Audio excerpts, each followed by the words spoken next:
Ya. Ya chicos, bienvenidos. Esta es la sesión 10 de patología. El día de hoy vamos a estar hablando sobre lo que son las infecciones. En general, más que todo bacterias, hongos, porque la sesión de virus la vamos a llevar en una clase aparte. Entonces, ya. Comenzamos con que ya, las enfermedades infecciosas van a ser un problema en la salud pública, eso es lo que les indica su teoría, ¿no? Que a pesar del uso de antimicrobianos y vacunas, surgen cada vez nuevos patógenos y resistencia bacteriana. El equilibrio entre microorganismos y huésped va a ser lo que va a determinar la colonización, infección latente o enfermedad clínica.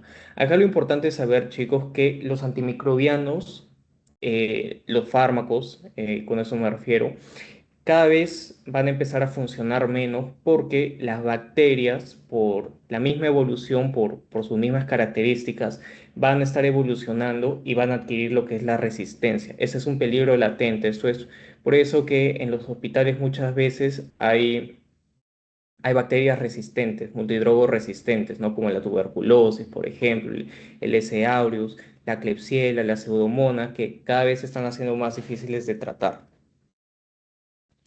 Entonces, una enfermedad causada por invasión y multiplicación de microorganismos en tejidos estériles. Esto va a ser las infecciones por bacterias, que van a causar respuestas inflamatorias que van a generar el cuadro clínico y va a haber la confluencia de tres factores. Uno, la virulencia del agente. Dos, la respuesta inmune del huésped. Y tres, las condiciones ambientales. Se van a clasificar según orden o según un origen las infecciones exógenas y las infecciones endógenas. Las infecciones exógenas van a ser microorganismos que están en el ambiente. Van a tener vías como la fecal oral, aérea, transcutánea, sexual, parenteral y vectores. Mientras que las infecciones endógenas van a ser microorganismos de la flora normal que se vuelven patógenos ante desequilibrios o inmunosupresión. Un ejemplo de vía fecal oral, la hepatitis. Un ejemplo de una infección endógena va a ser en un paciente que esté inmunocomprometido. Entonces, la cándida, por ejemplo, la cándida que es un patógeno que, por ejemplo, está en la flora vaginal de las mujeres, agarra y, bueno, empieza a colonizar todo porque no hay ese agente, no hay esa barrera eh, inmune del propio cuerpo que pueda darle un stop a la infección, porque eso es lo que generalmente está pasando, ¿no? La cándida está viviendo, pero nosotros, nuestro sistema inmune se encarga de decirle hasta acá no más, no, no vas a seguir proliferando.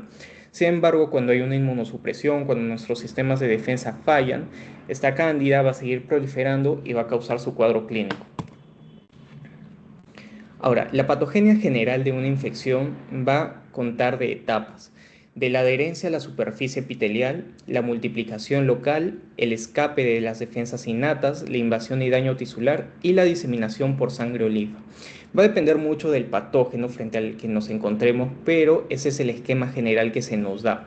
La adherencia a la superficie se va a dar por las mismas cualidades, por los mismos agentes patógenos que van a tener sus mecanismos para hacerlo. En este caso pueden ser adhesinas, pueden ser pilis, pueden ser proteínas virales. Luego suelen tener una multiplicación local antes de tener una multiplicación sistémica.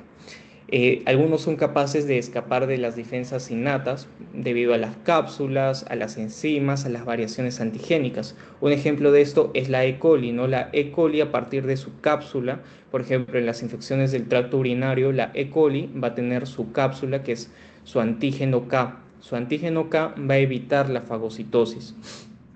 Luego vamos a tener la invasión y el daño tisular, las exotoxinas, endotoxinas, todo lo que el agente, el patógeno, vaya a liberar y vaya a causar daño por sus mismas cualidades, ¿no? Porque ese agente sabe lo que está haciendo, sabe que tiene que liberar esto para que pueda sobrevivir. Y posteriormente la diseminación por sangre o linfa, ya que una vez que ya ha invadido todo el tejido, lo último que le queda es diseminarse por sangre, ¿no? Y ahí ya podríamos estar hablando de una sepsis. Ahora, vamos a tener agentes patógenos de enfermedades infecciosas. Los agentes patógenos pueden ser celulares o acelulares y su virulencia puede depender de la adhesión, invasión, multiplicación y la evasión inmune. Un ejemplo, o los ejemplos que se nos propone van a ser los priones, bacteriófagos, plásmidos, transposones, bacterias, clamidias, ricketsias, micoplasmas y hongos. Lo más importante es, uno, bueno, todos estos agentes, porque seguramente se los van a preguntar ahorita, les voy a explicar, pero sobre todo que los agentes van a diferenciarse, ¿no? Si tienen, porque son acelulares, porque son celulares o por el tipo de virulencia que tienen. Por ejemplo, los celulares o los vivos van a ser los helmintos, los protozoarios, los hongos, las bacterias, mientras que los acelulares son los virus o los priones. Acuérdense que los virus no tienen vida, los virus son considerados como organismos sin vida por el mismo hecho de que no pueden vivir sin un huésped, ya no pueden vivir sin algún sitio o sin un lugar, perdón, donde puedan replicarse. Perdón, dije huésped, ¿no? Hospedero. Ya, vamos a tener en principio a los priones. Los priones van a ser agentes acelulares formados por proteínas anormales. No van a poseer ADN ni ARN y van a proceder a causar encefalopatías espongiformes transmisibles, como la Creutzfeldt-Jakob, el Kuru, la encefalopatía espongiforme bovina. ¿Qué es lo que pasa con los priones? Para que entiendan y puedan responderlo en su examen, los priones van a ser proteínas, proteínas que en algún momento fueron normales, ¿no? Como esta que está a la izquierda. Esta proteína va a causar o va a sufrir de alguna alteración a nivel estructural. Esto la va a convertir en una especie de proteína aberrante. Esta proteína aberrante no va a hacer nada más que juntarse con otras proteínas y volverlas igual de aberrantes. ¿Ya? Entonces, esta primera proteína va a agarrar otras proteínas y las va a destruir. Bueno, no destruir, ¿no? Las va a convertir en esta forma aberrante, en esta forma que no tiene utilidad, sino va a ser patógena. ¿En qué enfermedades? Ya lo dije, Creutzfeldt-Jakob, Kuru, encefalopatía espongiforme bovina, la enfermedad de las vacas locas, no sé si alguna vez hayan escuchado. El Kuru es una enfermedad que da bastante en las personas que practican el canibalismo, no sé, no acá, no hay en Perú que yo conozca, pero en algunos sitios donde se practica el canibalismo, el Kuru es una enfermedad bastante latente. Luego vamos a tener los elementos genéticos móviles, los bacteriófagos, los plásmidos y los transposones. Estos van a infectar bacterias y aumentar la virulencia al transferir genes de adhesinas, toxinas o resistencia a antibióticos. ¿Ya? Van a ser, por así decirlo, mutadores. Y ya tenemos a las bacterias. Las bacterias van a ser los organismos procariotas con ADN o ARN. Van a tener una replicación independiente y pared de peptidoglucano, que hace que la bacteria esté viva y el virus no esté vivo. La replicación independiente. La bacteria se puede replicar cuando quiera, donde sea, mientras que el virus no. Las bacterias se van a dividir en su mayoría como gram positivas o como gram negativas. Las gram positivas van a tener una pared gruesa, mientras que las gram negativas van a tener una pared delgada entre dos membranas. También se pueden clasificar de acuerdo a su forma. Pueden ser cocos, pueden ser bacilos, por su forma de respiración pueden ser aerobios o anaerobios y por su localización, intra o extracelulares. Ahora, las bacterias van a poseer proyecciones como lo son los flagelos y los pilis. Estos les van a permitir adherirse, moverse. ¿Por qué es importante todo esto? Porque, por ejemplo, según la respiración, nosotros vamos a ofrecer el tratamiento o vamos a poder diferenciar entre qué bacterias están atacando y cuáles no. ¿Ya? Luego, después de las bacterias, nosotros vamos a tener a lo que son clamidias, rickettsias y micoplasmas. La clamidia y la rickettsia van a ser intracelulares obligados. ¿Ya? De eso acuérdense porque se los pueden preguntar y ya ha venido en un que otro banco. Van a tener fisión binaria y van a ser sensibles a antibióticos. Y van a ser los organismos más diminutos que hay. Las características más importantes de cada uno son que el micoplasma carece de pared celular, la clamidia no puede sintetizar ATP y la cetrachomantis, por ejemplo, va a causar ETS, conjuntivitis o tracoma. Ahora, los hongos. Los hongos van a ser eucariotas con una pared de quitina y una membrana de ergosterol. Eso acuérdense, o sea, su conformación es muy importante. Van a formar esporas y pueden ser dimórficos. Esto también es muy importante porque nos dice que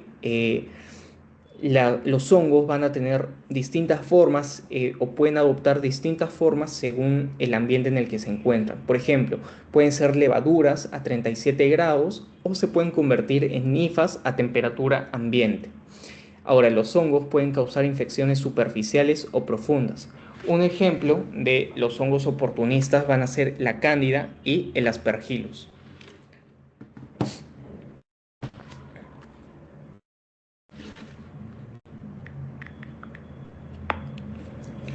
Ya. Ahora, esto es un resumen de todo lo que hemos visto. Vamos a tener las infecciones extracelulares o intracelulares. Las extracelulares se pueden diferenciar por estar en el espacio intersticial, en la sangre, en la linfa o también en superficies epiteliales. A ver, chicos, un ratito, porfa.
Ya chicos, gracias. Como les decía, pueden localizarse extracelularmente en el espacio intersticial, la sangre o la linfa o en las superficies epiteliales. ¿A cuál va a ser la diferencia? Son los organismos, ¿no? Fuera pueden estar cualquiera, los virus, las bacterias, protozoos, hongos, las lombrices. Epitelialmente, la gonorrea, lombrices, micoplasma, streptococcus, vibrio cholerae, E. coli, cándida albicans y helicobacter pylori.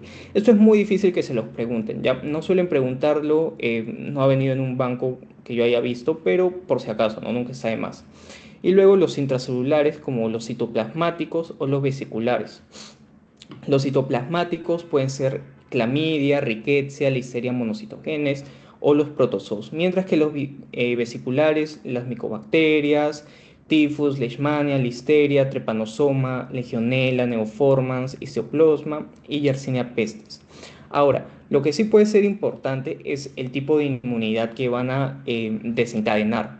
Por ejemplo, los que están fuera en la sangre pueden activar los anticuerpos, complemento, la fagocitosis o la neutralización.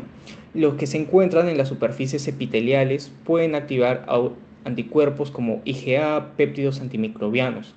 Los citoplásmicos pueden activar a las células NK y los vesiculares a los macrófagos.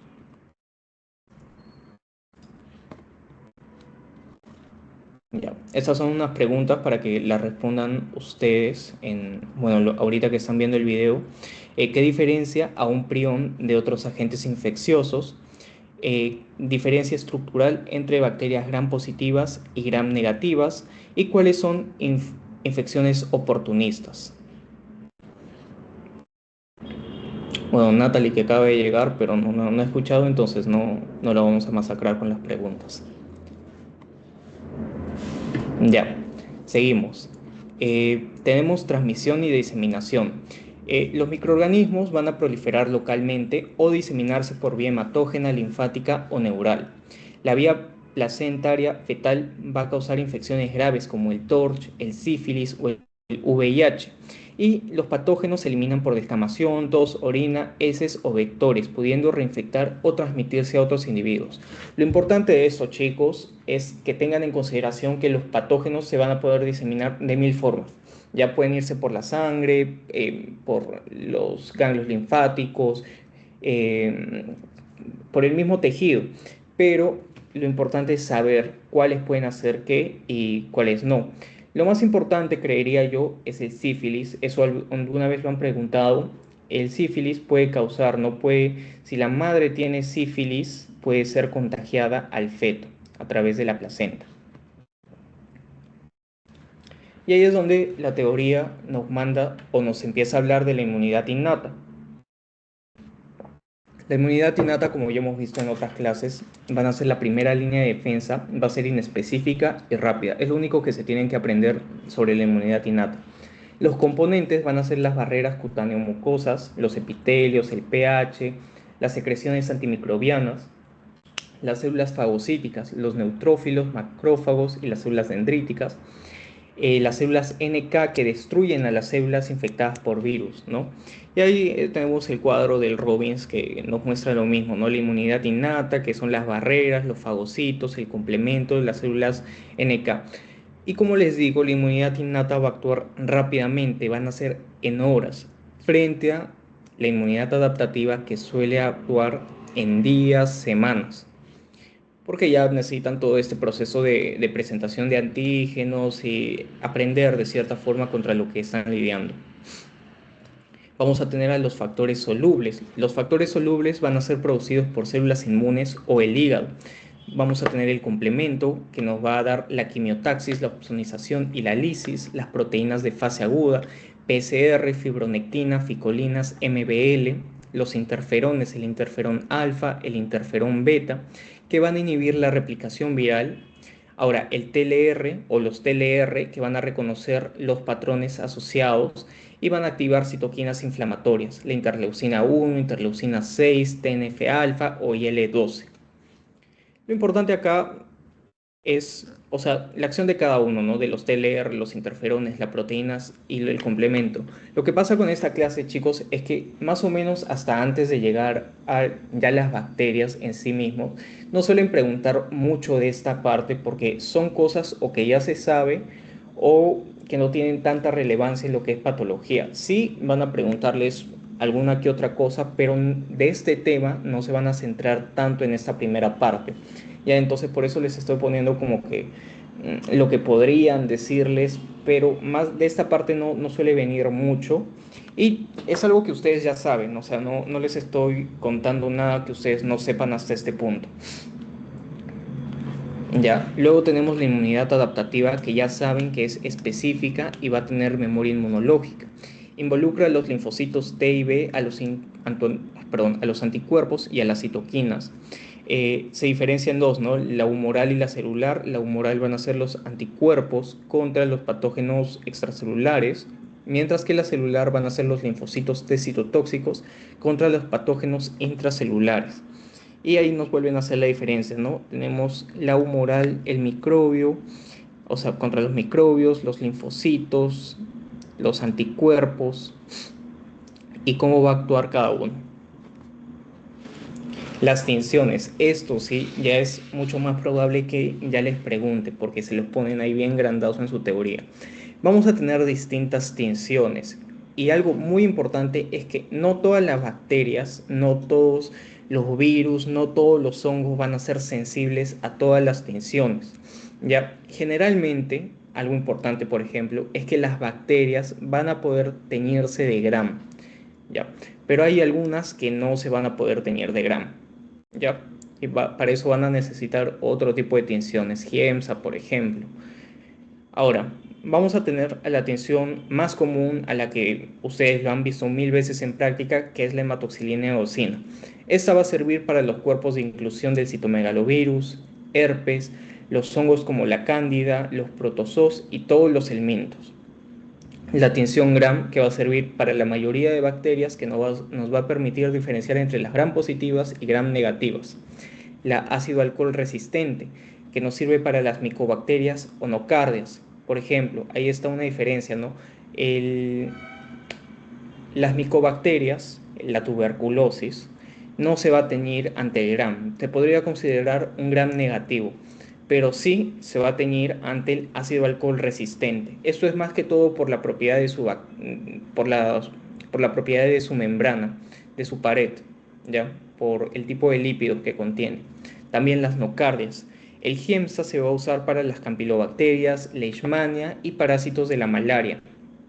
Musicarmín para los criptococos, las ondas de anticuerpos para los virus y riquecias, el cultivo, que es para todas las clases, que nos va a poder servir para diferenciar, y las ondas de ADN para virus, bacterias y protozoos. Entonces, acá es más importante la hematoxilina eosina, Gram, el ácido alcohol resistente y tal vez la Giemsa, ¿no? Pero no se excluye que les puedan preguntar si tenemos un criptococo, con qué lo tenemos que, con qué teñir, ¿no? Pues ahí sería musicarmen, pero es bastante improbable. Algo más que nos indican en esta clase es lo que es el espectro inflamatorio de las infecciones. Vamos a tener 5 espectros: una supurativa, una mononuclear o granulomatosa, una citopática citoproliferativa, una necrotizante y una crónica o cicatrización. Ya, la supurativa va a estar compuesta por neutrófilos y pus y va a ser típico de estafilococos gram negativos, perdón, de estafilococos y gram negativos. Ya es esta primera que se puede observar. Bueno, vamos a ver el conglomerado de los neutrófilos, ¿no? Y en esta imagen, la macroscopía, se va a ver esta lesión que se nota que tiene pus.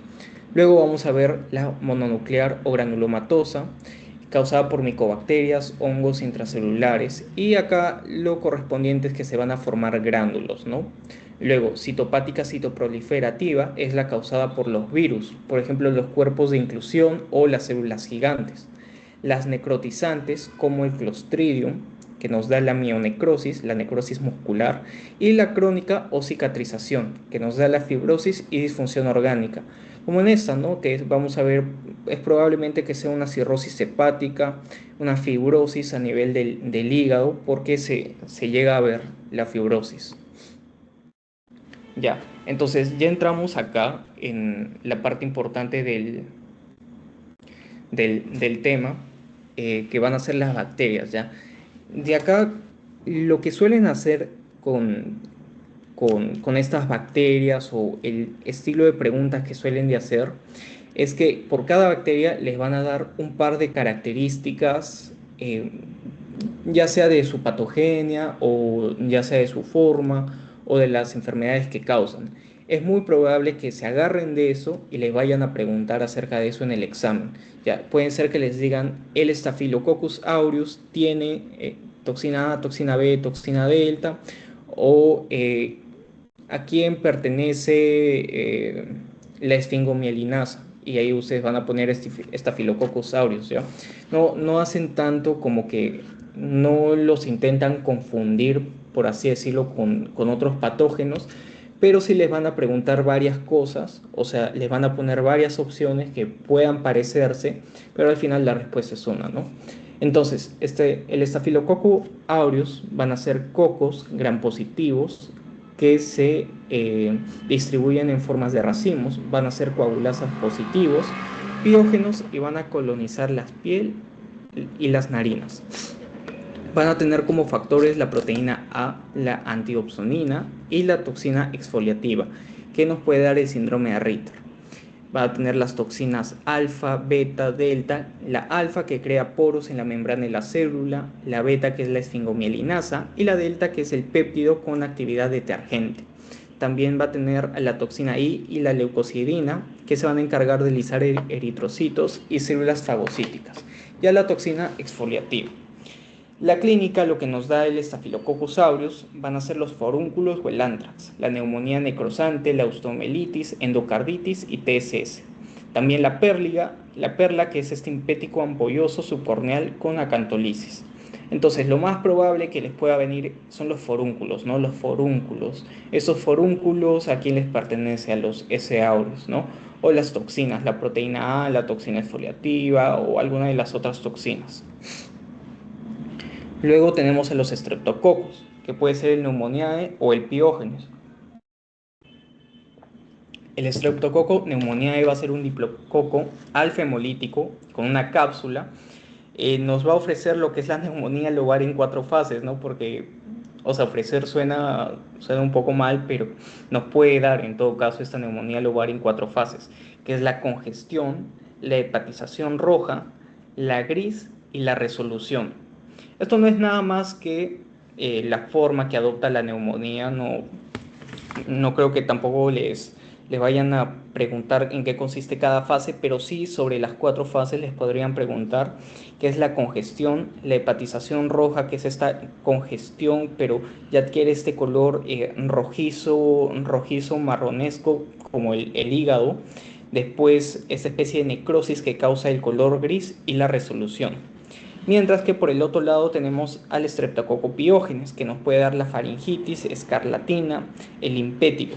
Y sus secuelas pueden ser fiebre reumática o la glomerulonefritis postestreptocócica. ¿Ya? Ahora, los mecanismos patógenos de los estreptococos pueden ser la exotoxina pirógena, la cápsula antifagocítica y la neumolicina que activa el complemento. Eso es bastante importante, la neumolicina. Les podrían preguntar sobre la neumolicina.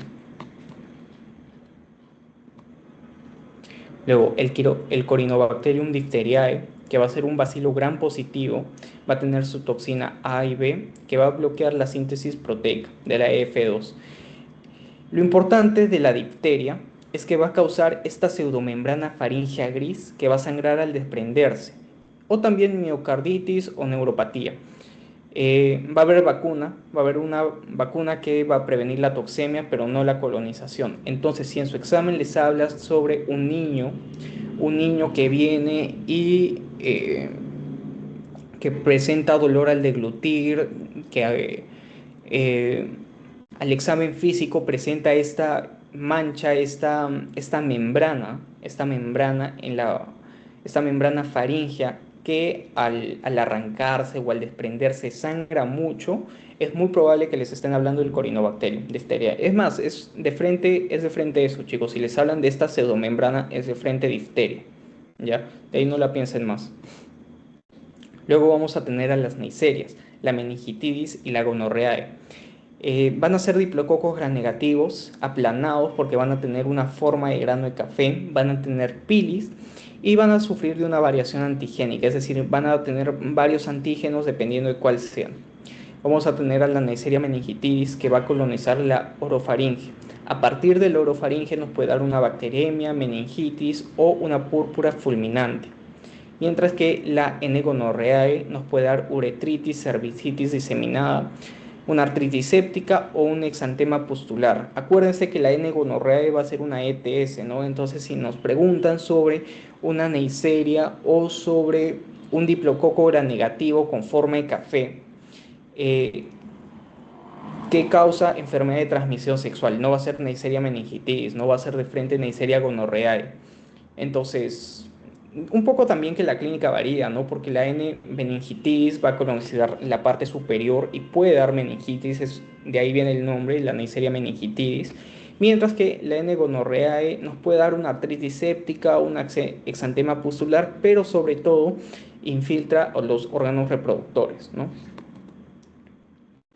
También es bastante importante la Bordetella pertussi o también llamada la tosferina. La tosferina que está muy controlada con la vacunación. Va a ser un cocobacilo gram negativo. Ahora, la toxina pertussi lo que va a hacer es ribosilar proteínas G. Esta proteína G lo que hace es incrementar, ¿no?, el AMP cíclico. Va a tener fases, la catarral y luego la paroxística, que va a tener estridor y quintas de tos, y posteriormente la convalescencia. De ahí viene el nombre, la tosferina, porque la tos es bastante fuerte, bastante estruendosa. Ahora, en la morfología vamos a tener una laringotraqueobronquitis con un exudado mucopurulento y que paraliza a los cilios, es decir, una clarifica clínica. Y ya pasamos a la pseudomonas aeruginosa. Acuérdense que, por ejemplo, las pseudomonas junto a la cándida van a ser oportunistas, van a esperar, pueden colonizar, pueden estar en el cuerpo, pero esperan hasta que el sistema inmune esté debilitado para poder atacar. Bueno, no es que esperan, no es que siempre están colonizando, reproduciéndose, pero el sistema inmune los está controlando.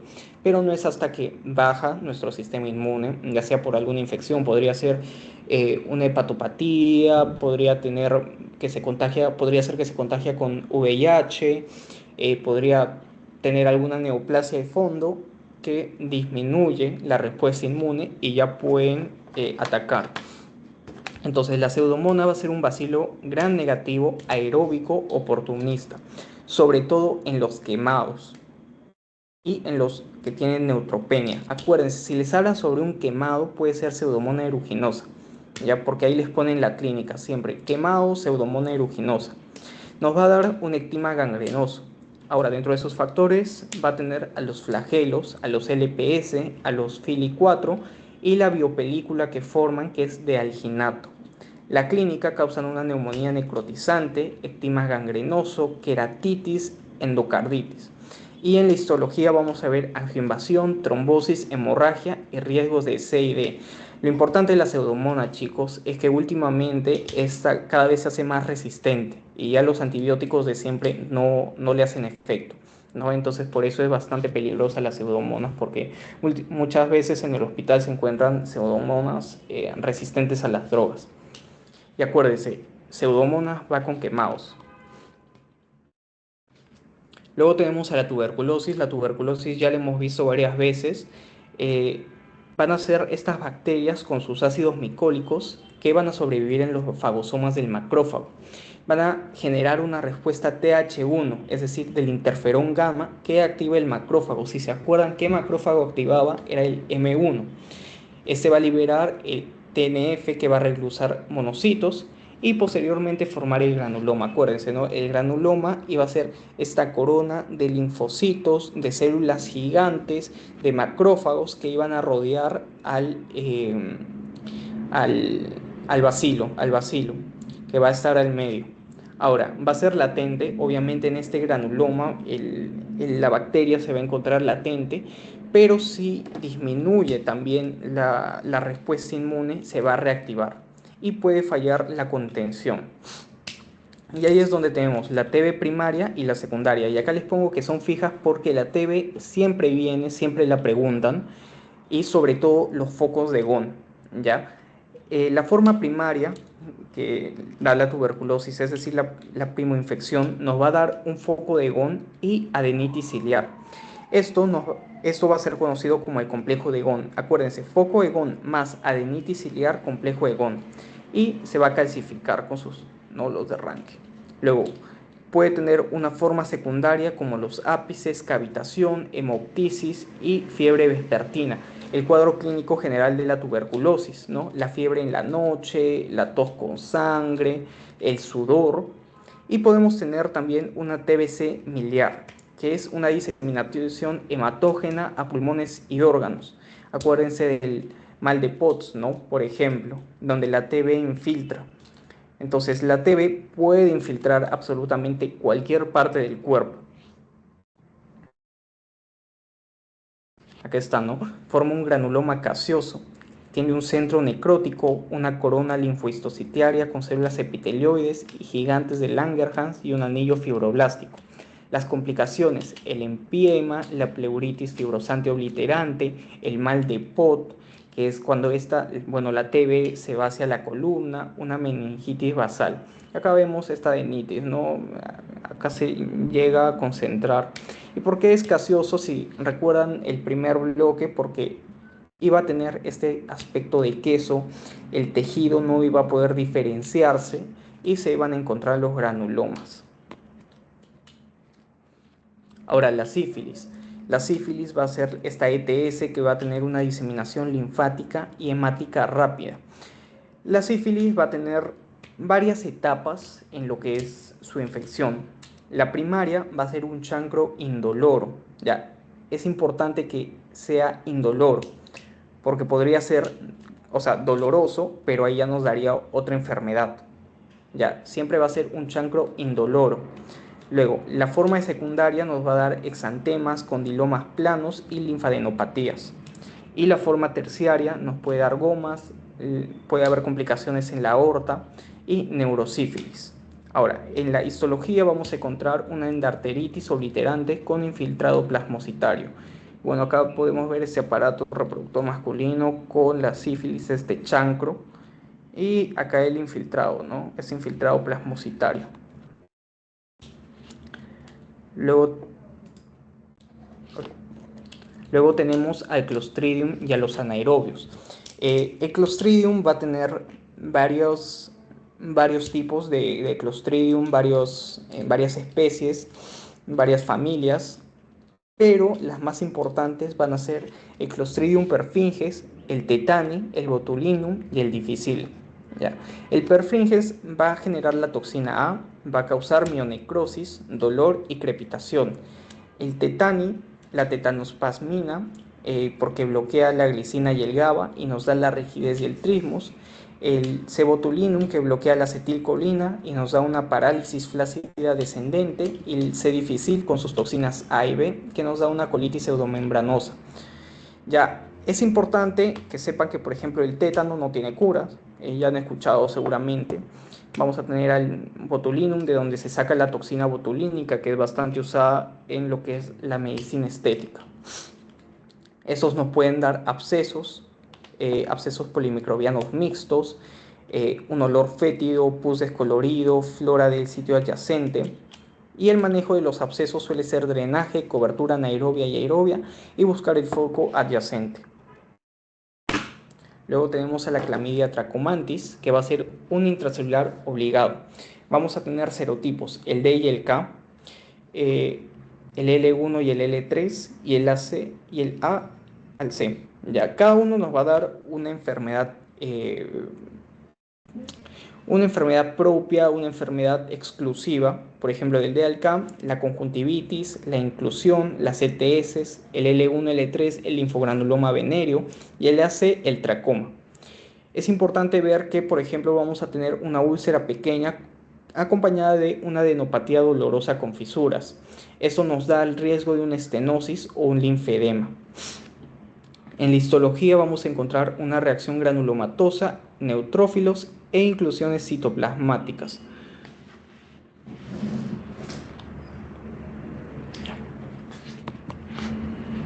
Luego tenemos a las riquecias. Las riquecias van a ser intracelulares obligados, que se van a encontrar a nivel del endotelio. Estos van a causar daño vascular, incrementan la permeabilidad, dan exantema, afectación del sistema nervioso central y del pulmón. Y vamos a tener a los grupos del tifus, ¿no? Los que dan la lisis celular, el grupo manchada y la diseminación célula a partir de la actina. Nos dan una clínica muy grave por la vasculitis sistémica, por el choque y la insuficiencia multiorgánica. Luego a la cándida, ¿no? La cándida albicans, que es una levadura comensal. Esta cándida suele tener esta morfología que le permite pasar de una levadura a una hifa o viceversa. Va a presentar adhesinas, proteasas y fosfolipasas. La clínica de la cándida es más importante porque esto lo preguntan. Va a ser el MUGET, el intértrigo, la vulvovaginitis y va a estar presente en los catéteres. En la morfología van a ser levaduras, pseudohifas e hifas verdaderas que se van a tener ante el PAS y el Gram, y va a tener una respuesta Th1 protectora.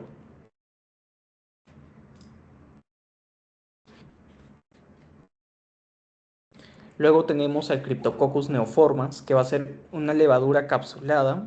Se inhala desde suelos que están en las heces en heces de aves, y van a ser oportunistas. La clínica nos va a dar meningitis, meningoencefalitis, lesiones cutáneas, papulares, umbilicadas. Y en la morfología encontramos levaduras redondas con un halo claro y cápsula, burbuja y jabón, ya con tintas especiales. Esta, por ejemplo, se las podrían preguntar, les podrían decir, encontramos una lesión en forma de burbuja y jabón. ¿Qué podría ser un Cryptococcus neoformans? Y ya por último, chicos, tendríamos a lo que es el Aspergillus fumigatus. El Aspergillus fumigatus va a ser un hongo ubicuo, va a formar un aspergiloma en cavidades, en los inmunocompetentes sobre todo, o una neumonía necrosante angioinvasiva.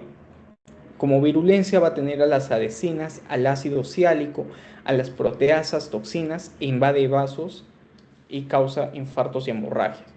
Ahora, respecto a la morfología, eso es lo más importante del aspergillus, porque van a ser hifas septadas de 3 a 6 micrómetros con una ramificación dicotómica de 45 grados. Entonces, si les dicen, encontramos un hongo y se le hace la tinción paz, digamos, si la tinción paz, y encontramos que son hifas septadas con una ramificación a 45 grados y les ponen entre opción Aspergillus, Cryptococcus, Cándida, ustedes van a saber que obvio no es ninguna de las otras dos porque ninguna de las otras dos va a tener esta ramificación dicotómica a 45 grados, ¿ya?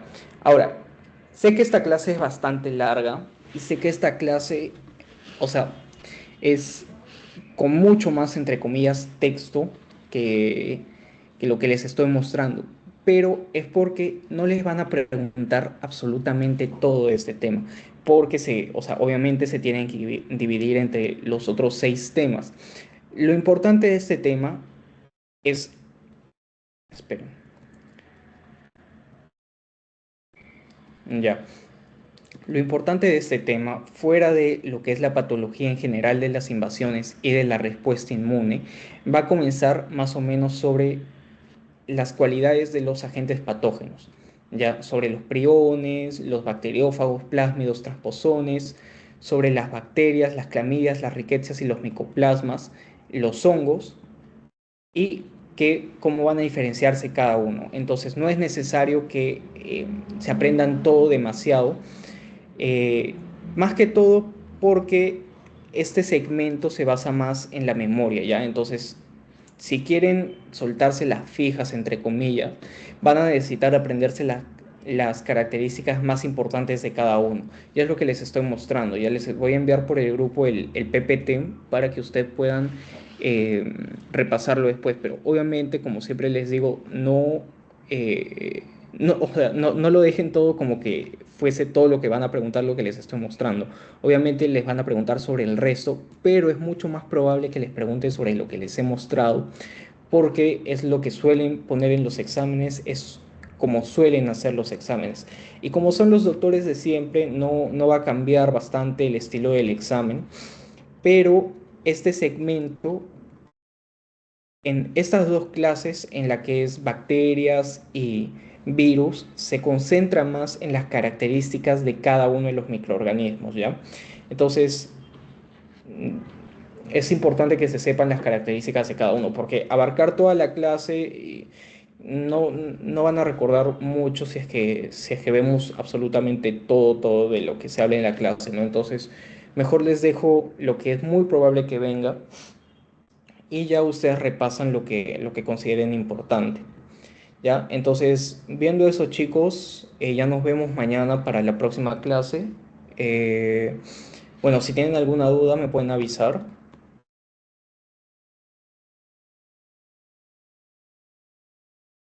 Todo claro, Pablo. Gracias. Ya, ya Luis, gracias. También salieron ya las chicas. Ya chicos, gracias, hasta la próxima clase.